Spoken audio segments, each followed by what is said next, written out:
नमस्कार साथियों। स्वागत है आप सभी का एक बार फिर से रियल स्टडी के इस ऑनलाइन प्लेटफॉर्म के ऊपर। और पिछली क्लास के अंदर अपनों ने शुरू किया था समास। ठीक है, समास के बारे में मैं आपको बता चुका हूँ। इसमें क्या होता है, समास का मतलब होता है संक्षिप्त करना। क्या होता है संक्षिप्त करना? इसके कितने भेद होते हैं? 6 भेद होते हैं। इसकी जो विशेषताएं हैं उसके ऊपर अपने पिछली क्लास के अंदर चर्चा कर चुके हैं। इसमें से प्रश्न किस प्रकार से आते हैं, कैसे आपको शब्द दिए जाते हैं, कौन कौन से उदाहरण दिए जाते हैं, या फिर उन उदाहरणों में से या तो आपसे वो उचित समास विग्रह पूछेगा या फिर समस्त पद देकर आपसे क्या पूछेगा भी समास कौन सा है। जिसके अंतर्गत अपनों ने पहला जो अव्ययी भाव समास है, जहां पर पूर्व पद क्या होता है, प्रधान होता है या फिर अव्यय होता है। और जहां पर भी किसी भी शब्द के अंदर आ, अनु, प्रति, यथा, ये एक प्रकार से पहचान है, सामान्य रूप से पहचानने की। अगर समझ में ना आए तो इस प्रकार से भी अपने क्या है कर सकते हैं। इन उपसर्गों के माध्यम से भी इनकी क्या है पहचान हो जाती है। ठीक है। उसके बाद अपनों ने पढ़ा था, तो सबसे पहले अपनों ने क्या पढ़ा? अवयवी भाव समास। अवयवी भाव समास जहां पर क्या होता है आपका पूर्व पद प्रधान या फिर क्या होता है अव्यय होता है। ये अपने पढ़ चुके हैं। इसके बाद अपनों ने शुरू किया था तत्पुरुष समास। दूसरा अपनों ने कौन सा शुरू किया था? तत्पुरुष समास। और तत्पुरुष समास के अंदर मैंने आपको बताया था ऐसा समास जहां पर क्या होगा, उत्तर पद प्रधान होगा। जो भी आपको समस्त पद दिया जाएगा, ठीक है, उसके अंदर क्या होता है हमेशा उत्तर पद क्या होगा, प्रधान होगा। और कर्ता कारक और जितने भी कर्ता ये जो कारक की विभक्तियां हैं, ठीक है, उसमें से कर्ता और संबोधन को छोड़कर बाकी जितने भी बच गए, चाहे कर्म कारक हो, करण कारक हो, संप्रदान हो, अपदान हो, वो सभी क्या होते हैं भी इसके उपभेद माने जाते हैं। उनकी विभक्तियों का अपने प्रयोग करते हैं। जब अपने समास विग्रह करते हैं तो उनकी विभक्तियां लग जाएगी। और जब समस्त पद बनाएंगे यानी उनको इकट्ठा करेंगे, उनका छोटा रूप बनाएंगे, संक्षिप्त करेंगे, तब क्या होगी, इन विभक्तियों का लोप कर दिया जाता है। तो तत्पुरुष समास के भी कितने उपभेद बताए थे मैंने आपको? 6 उपभेद बताए थे, जिनके ऊपर अपने पिछली क्लास के अंदर चर्चा कर चुके हैं। अब और हालांकि वैसे तो पूछा नहीं जाता है, सीधा ही क्या है आपको शब्द देकर समास पूछा जाता है भी निम्न में से इसके अंदर कौन सा समास है। लेकिन फिर भी कुछ विद्वान जो है या बहुत सारी किताबों के अंदर, गाइडों के अंदर ऐसा आपको देखने को मिल जाएगा। तो आपको क्या है रटने की आवश्यकता नहीं है। जो इसके उप भेद भी आप मान सकते हो। सबसे ज्यादा बार जो पूछा गया है वो प्रश्न नए तत्पुरुष में से आ जाता है। कई बार नए तत्पुरुष का कई बार प्रश्न आ जाता है। तो एक प्रकार से अलूक तत्पुरुष, नए तत्पुरुष और मध्यम पदलोपी तत्पुरुष। और एक और आता है इसके साथ साथ, कौन सा? उपपद। ये भी किसका भेद माना जाता है? तत्पुरुष समास का भेद माना जाता है। आपको इसके अंदर कुछ वैसे याद करने की आवश्यकता नहीं है, केवल थोड़ा सा शब्दों का ध्यान रख लेना। समास के अंदर अपनों ने पढ़ा है भी क्या होता है, आपको एक समस्त पद दिया जाता है जिसका अपने क्या बनाते हैं, समास विग्रह बनाते हैं।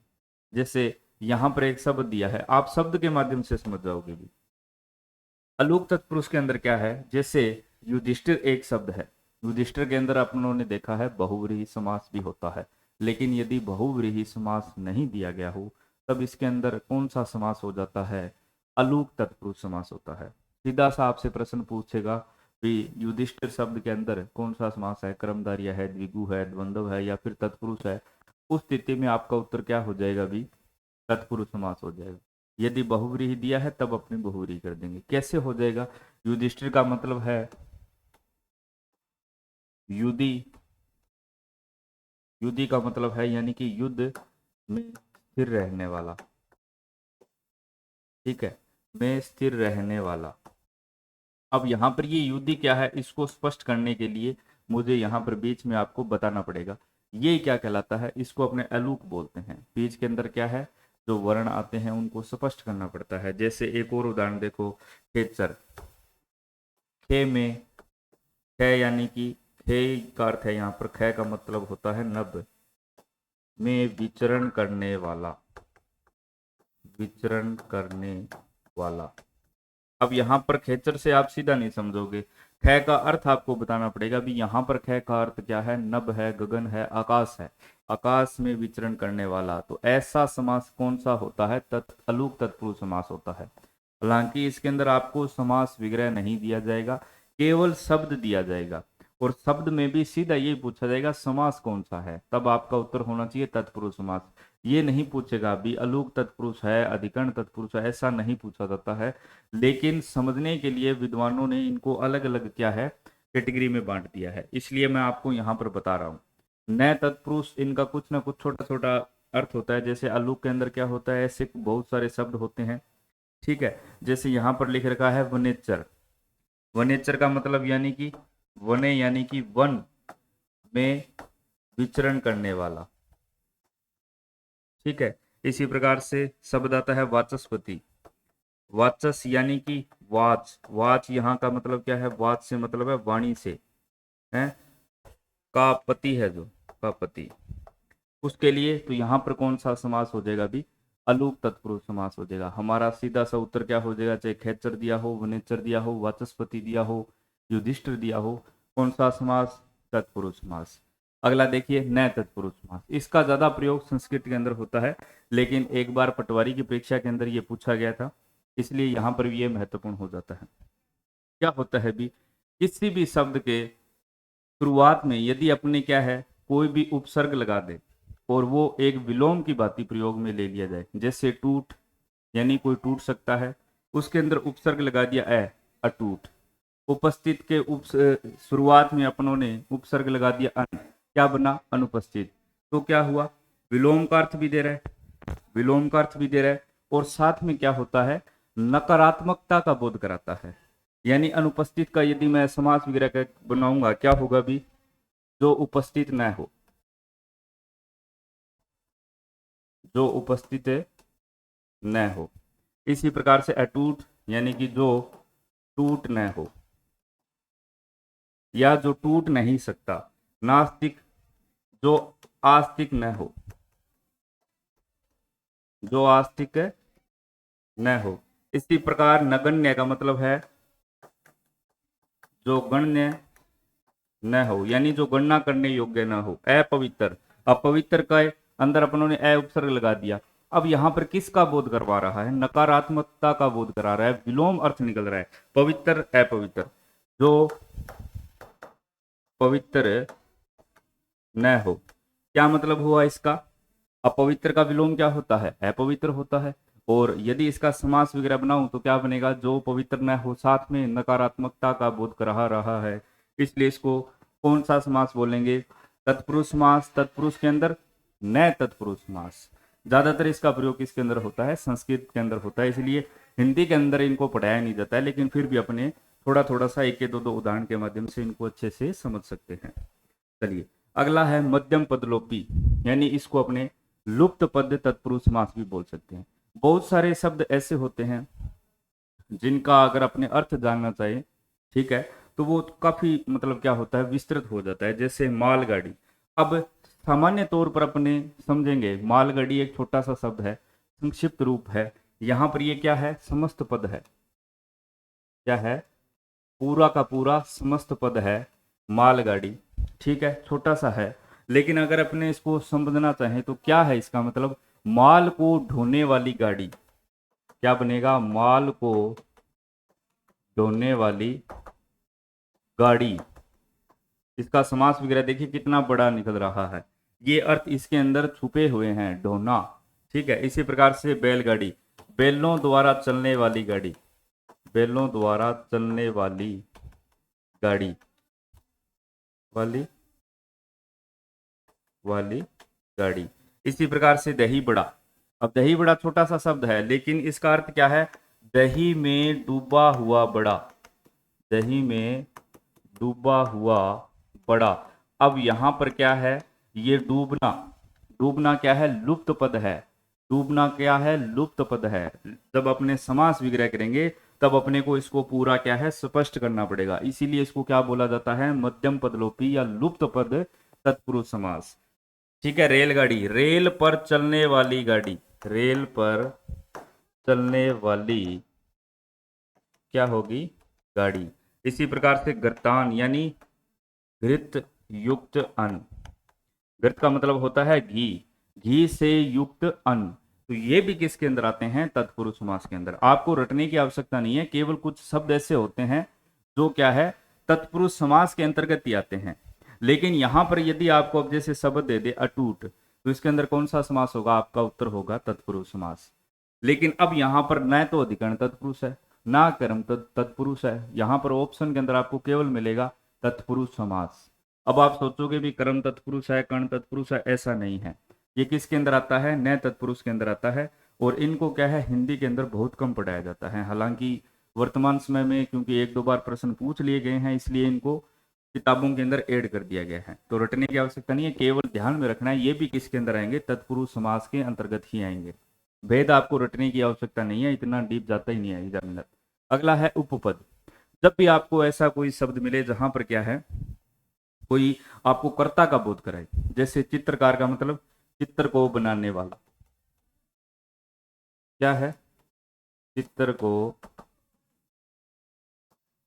बनाने वाला। ऐसा है संगीतकार, संगीत की रचना करने वाला, या फिर संगीत को बनाने वाला। ठीक है। श्रवणकार, श्रवण का कार्य करने वाला, श्रवण का कार्य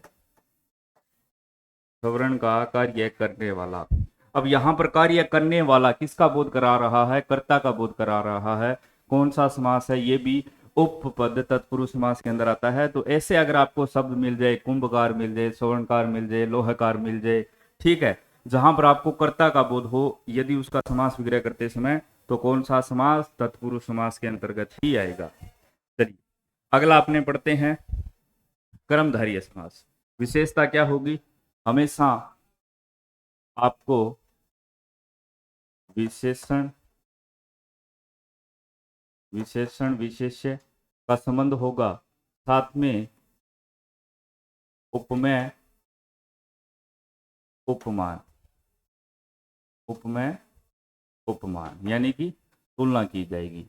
जब भी आपको क्या है, विशेषण या फिर उपमेय उपमान यदि आपको दिया गया है, ये अगर आपको नजर आ रहा है, तो कौन सा हो जाएगा? कर्मधारय समास हो जाएगा। जैसे यहां पर लिखा है काली मिर्च, यानी काली है जो मिर्च, मिर्च की क्या कर रहा है? विशेषता प्रकट कर रहा है। तो मिर्च कैसी है? काली है। अब जितने भी रंग है वो किसके अंदर आते हैं? काला, पीला, लाल, छोटा, बड़ा, मोटा, नाटा, ठीक है। तो यहाँ पर रंग क्या है? विशेषता प्रकट कर रहा है, विशेषण की तरह प्रयुक्त हुआ है। यहाँ पर काली क्या है? विशेषण है। मिर्च क्या है? विशेष्य है। तो यहाँ जहां पर भी विशेषण विशेष्य का संबंध होगा, कौन सा समास हो जाएगा? कर्मधारय समास हो जाएगा। नील गाय, नीली है जो गाय, गाय की विशेषता प्रकट कर रहा है, ठीक है। श्वेत वस्त्र, श्वेत है जो वस्त्र, यानी कोई भी वस्त्र है वो कैसा है? श्वेत है।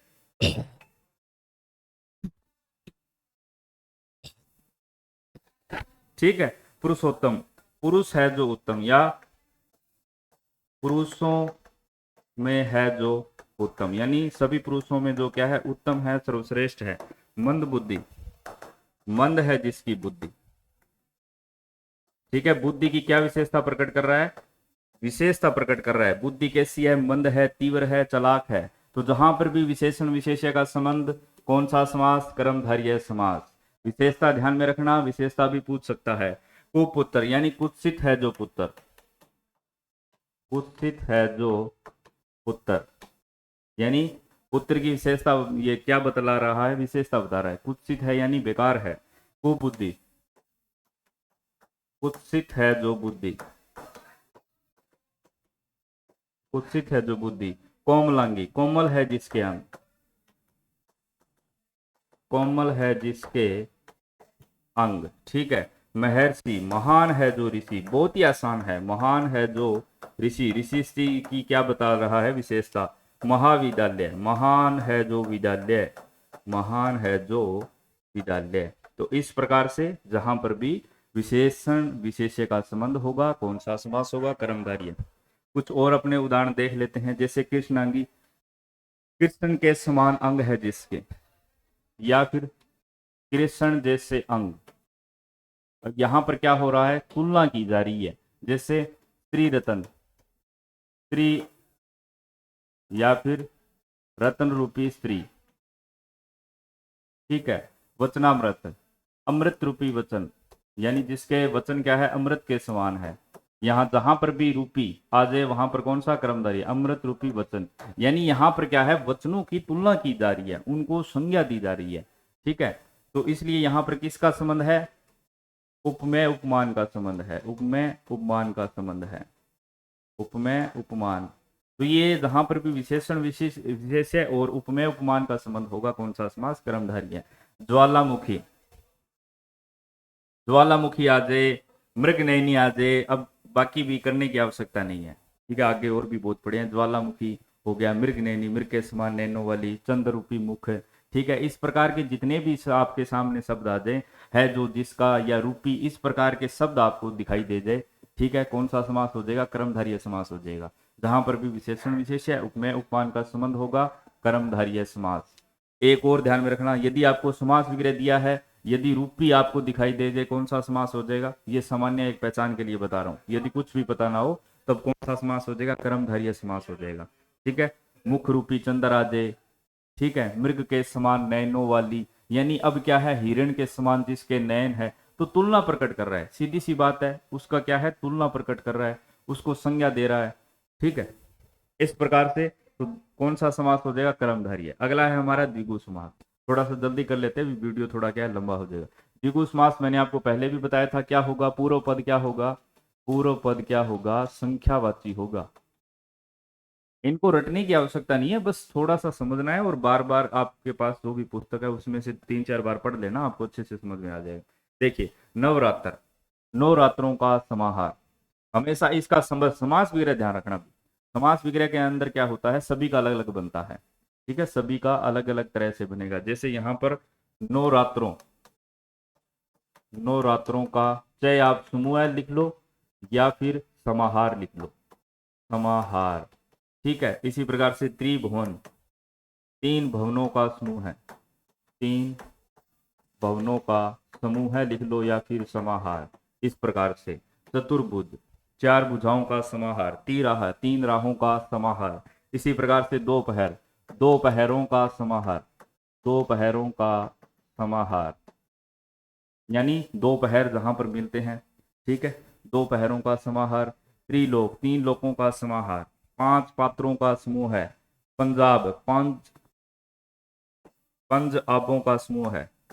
पंज, ये इंपॉर्टेंट है, आबों का समूह है। अब यहाँ पर आब का मतलब क्या है, आब का मतलब नदी से है।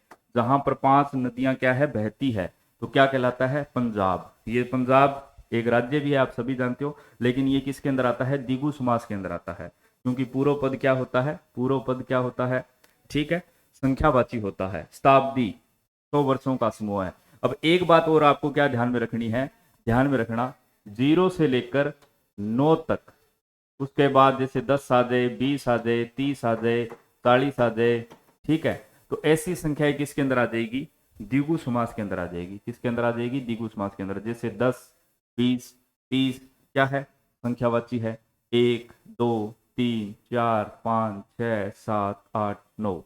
लेकिन यदि जैसे मैं बोल दूं 25, तब ये द्विगु के अंदर नहीं आएगी, तब ये द्वंद्व समास के अंदर चली जाएगी। यही बस थोड़ा सा आपको यहां पर ध्यान रखना है। द्वंद्व का मतलब होता है जहां पर दोनों पद प्रधान हो।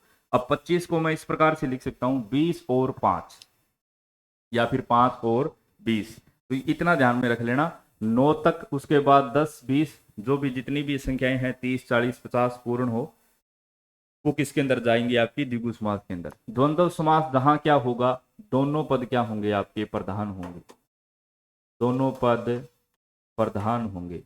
बाकी मैंने उदाहरण लिख लिए हैं, आप अच्छे से समझ जाओगे। जैसे देश विदेश क्या बनेगा, देश और विदेश। अब यहां पर देखो, देश भी प्रधान है और विदेश भी प्रधान है। माता और पिता, माता और पिता।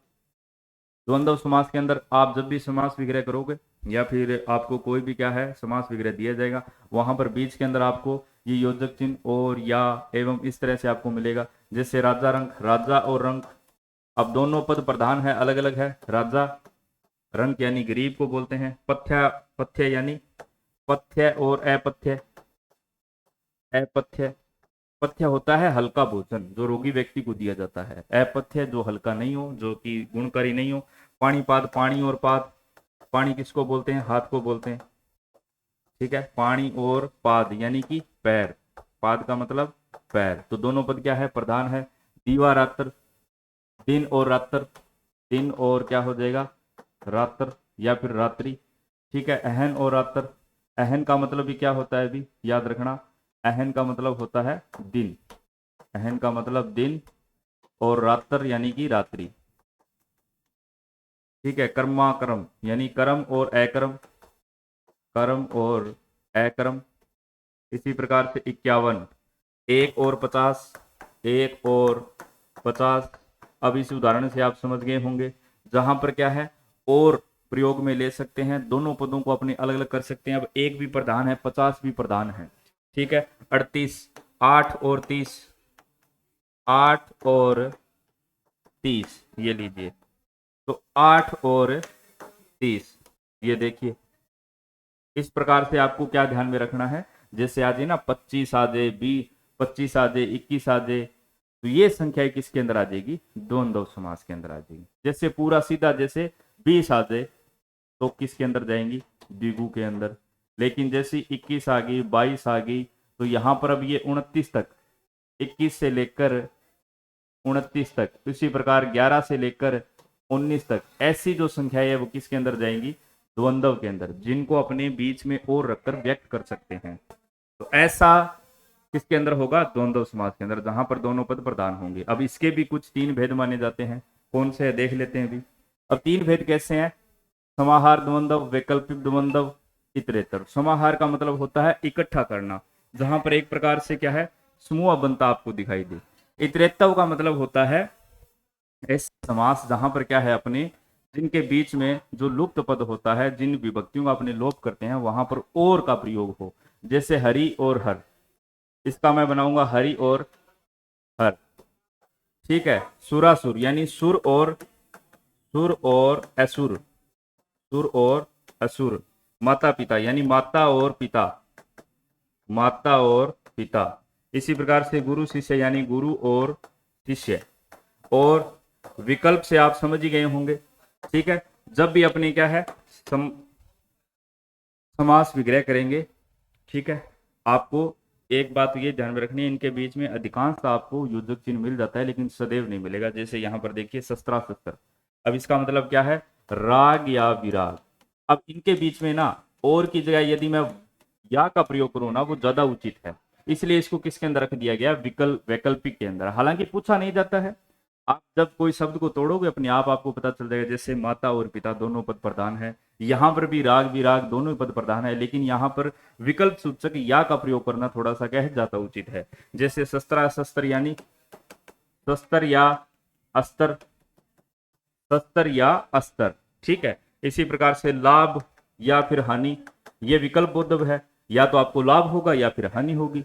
ठीक है, या अपने शस्त्र का प्रयोग करेंगे या अस्त्र का प्रयोग करेंगे, इसलिए इनको वैकल्पिक द्वंद्व के अंदर रखते हैं। इसी प्रकार से आजकल यानी आज या फिर कल, ये लीजिए। इसी प्रकार से समाहार द्वंद्व, समाहार का मतलब होता है इकट्ठा करना, एक प्रकार से क्या है, इकट्ठा करना। जैसे खाना पीना, ऐसे समास कई बार आपको क्या है, इस प्रकार से समझ पद दे दिए जाएंगे। जैसे मैं लिख दूं खाना पीना आदि, खाना पीना आदि। ठीक है, अब इसके अंदर अपनों ने क्या किया है, तो क्या हो गया ये, 1 मिनट में। ठीक है, खाना पीना आदि। अब यहां पर क्या है, अपनों ने ना तो और का प्रयोग किया है ना या का प्रयोग किया है, लेकिन आदि लिख दिया है मैंने केवल। ठीक है, कुछ शब्द क्या होते हैं, सार्थक होते हैं, कुछ शब्द निरर्थक होते हैं। जैसे चाय नाश्ता करके जाना, आपने बोल देते हैं ना चाय वाय पी लो, अब वाय शब्द आ जाए। जैसे तोल मोल, तो तोल मोल आदि। अगर आपको इस प्रकार से दिया जा रहा है तो भी द्वंद्व समास होगा, चाय नाश्ता आदि, चाय नाश्ता आदि। ठीक है, घर सर, तो इसको मैं इसका समास विग्रह बनाऊंगा। अब सर क्या है, सर निरर्थक शब्द है। जैसे चाय वाय, चाय वाय, वाय क्या है, कोई शब्द नहीं है, लेकिन चाय एक शब्द है, सार्थक शब्द है। तो यदि इसका मैं समास विग्रह बनाऊंगा, क्या कर दूंगा, चाय आदि। ठीक है, जैसे घर सर, तो क्या लिख दिया, घर आदि, इस प्रकार से। तो इसको भी क्या है, इनके भेद माने जाते हैं। तो थोड़ा सा ध्यान रख लेना, बाकी अपने को इतना ही ध्यान में रखना है, समास कौन सा है, द्वंद्व समास है। ठीक है, चलिए अगला है हमारा बहुव्रीहि समास, सबसे आसान समास, जब भी आपको योग रूढ़ शब्द दिखाई दे जाए, ये इसकी एक प्रकार से पहचान है। जितने भी योग रूढ़ शब्द है किसके अंदर आएंगे? बहुव्रीहि समास के अंदर। दोनों पद क्या होंगे आपके? दोनों पद अप्रधान होंगे। दोनों पद क्या होंगे? अप्रधान होंगे। और हमेशा कोई तीसरा अर्थ यानी कोई अन्य अर्थ निकलेगा, हमेशा विशेष के रूप में प्रयोग में लिया जाता है। ठीक है, चलिए भी देखते हैं। जैसे कपीस शब्द दे दिया जाए, कपीस किसको बोलते हैं? हनुमान जी को बोलते हैं। समास विग्रह कपियों के ईश है जो, यानी कपियों के ईश है जो, किसको बोलेंगे? हनुमान जी को। जितने भी देवी देवताओं के नाम है ना, वो बहुव्रीहि समास के अंदर है। जितने भी देवी देवताओं के नाम है वो बहुव्रीहि समास है। मैंने कल भी आपको बताया था, जैसे दशानन आ जाए, पंचानन आ जाए, और यहाँ पर पूर्व पद आपको संख्यावाची लग रहा है। पंच यानी 5 संख्यावाची है। यदि बहुव्रीहि ना दिया गया हो तब अपने द्विगु समास भी कर सकते हैं, लेकिन यहाँ पर विशेष क्या है? यहाँ पर ना ही तो 5 विशेष है, ना ही आनंद, यानी 5 है आनंद, जिसके आनंद का मतलब होता है मुख्य, ना ही आनंद यानी कि मुख्य यहाँ पर विशेष है। पंचानन किसके लिए प्रयोग में लिया जाता है? भगवान शिव के लिए प्रयोग में लिया जाता है। तो ये भगवान शंकर का पर्यायवाची है, योगरूढ़ शब्द है। ठीक है, जैसे गजानन, गज के समान आनंद है जिसका, गज के समान आनंद है जिसका। अब मैं केवल यहां पर समास विग्रह नहीं लिखूंगा, है जो, जिसका, इस प्रकार से इसका क्या है? समास विग्रह बन जाता है। ठीक है, गज के समान आनंद है जिसका किसके लिए प्रयोग में लेते हैं? गणेश जी के लिए। ठीक है, वीणा है पानी में जिसके, मां सरस्वती, मां सरस्वती। ठीक है, हल दर हल को धारण करने वाला कौन है? बलराम, बलराम। अनंग बिना अंग के, बिना अंग के, ये कौन होता है बिना अंग के? कामदेव का पर्यायवाची है। ठीक है, तो यहां से आपको पर्यायवाची भी याद हो जाएंगे। पंचानन किसको लिए प्रयोग में लेते हैं? शिव के लिए। ठीक है, माखन चोर, माखन को चुराने वाला भगवान कृष्ण। दूध का पुत्र है जो, कर्ण। अष्टाध्यायी, अष्टाध्यायी एक पुस्तक का नाम है, ये द्विगु समास के अंदर भी आता है, लेकिन हमेशा ये विशेष के अंदर प्रयोग में लिया जाता है, ध्यान रखना। अष्टाध्यायी किसने लिखी है? पाणिनि ने लिखी है। ठीक है, संस्कृत व्याकरण की ये पुस्तक है। ठीक है, इसको द्विगु, और यदि द्विगु और बहुव्रीहि समास में दिया जाता है तो ये विशेष ग्रंथ है अपने आप में। जैसे पंचतंत्र पूछ लिया जाता है, विष्णु शर्मा का है, वो भी बहुव्रीहि समास के अंदर आएगा, लेकिन बहुव्रीहि ना दिया हो तब अपने इसको द्विगु के अंदर भी रख सकते हैं। जैसे अंशुमाली, अंशु ही मालाएं हैं जिसकी, यानी किरणें ही मालाएं हैं जिसकी, वह कौन है? सूर्य भी। ये लीजिए, मृत्यु को जीत लिया है जिसने, मृत्यु को जीत लिया है जिसने। मृत्युंजय किसके लिए प्रयोग में लेते हैं? भगवान शिव के लिए। बस एक बात आपको क्या ध्यान में रखनी है, इनका जब अपने समास विग्रह बनाएंगे ना, वो थोड़ा सा अलग होगा। ठीक है, जैसे मैंने एक शब्द लिखा, थोड़ा सा बता देता हूं, ध्यान रखना। मैंने अभी बोला है पंचानन, यदि मैं इसका समास विग्रह इस प्रकार से कर दूं, 5 आननों का समूह है या फिर समाहार, ये यदि आपको दिया गया है और आपसे इसके अंदर है समास पूछ ले। अब आप यहां पर अपनों ने क्या पढ़ा है? समूह है या फिर समाहार। हालांकि पंचानन के अंदर हमेशा समास कौन सा होता है? बहुव्रीहि होता है, बहुव्रीहि होता है, लेकिन समास विग्रह पर भी निर्भर करता है। इस प्रकार से यदि आपको समास विग्रह दिया गया है तब हमारा उत्तर क्या हो जाएगा? द्विगु समास। यदि द्विगु नहीं दिया गया है, पंचानन तो होना ही होना है। तो पंचानन जहां पर पूर्व पद संख्यावाची हो वो बहुत से द्विगु समास के अंदर भी आते हैं और बहुव्रीहि समास के अंदर भी आते हैं। लेकिन जितने भी देवी देवताओं के नाम है योगरूढ़ शब्द हैं, जहां पर दोनों पद अप्रधान होंगे, कोई तीसरा अर्थ निकलेगा हमेशा विशेष के रूप में, वहां पर कौन सा समास? बहुव्रीहि समास होगा। ठीक है, बहुव्रीहि समास होगा। तो इस प्रकार से जो समास के अपने 6 के 6 भेद हैं।